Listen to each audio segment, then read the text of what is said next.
హైదరాబాద్‌లో ఉన్నట్టుండి టీవీలు, ఏసీలు, ఫ్రిడ్జులు అన్నీ సినిమా తరహాలో పేలిపోయాయి. సాధారణంగా ఒకదాని తర్వాత ఒకటి ఇంట్లో వస్తువులు పేలిపోవడం చాలా వరకు మనం సినిమాల్లో చూస్తాం. హైదరాబాద్‌లోని ఒక కాలనీలో ఇలాంటి ఘటన నిజంగానే జరిగింది. పండుగ పూట కుటుంబ సభ్యులందరూ ఇంట్లో ప్రశాంతంగా టీవీ చూస్తూ కూర్చున్నారు. అంతలో భారీ శబ్దంతో వారు చూస్తున్న టీవీ పేలిపోయింది. ఆ వెంటనే ఇంట్లో ఉన్న ఏసీ కూడా పేలిపోయింది. దీంతో కుటుంబ సభ్యులంతా షాక్ అయ్యారు. ఏం జరుగుతుందో తెలియక టెన్షన్ పడ్డారు. ఇంతలో పక్కింటి నుంచి మరో భారీ శబ్దం వచ్చింది.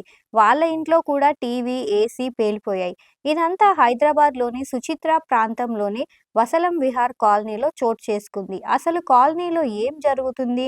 ఎందుకు టీవీలు, ఏసీలు ఇలా పేలిపోతున్నాయో ఎవ్వరికీ అర్థం కాలేదు.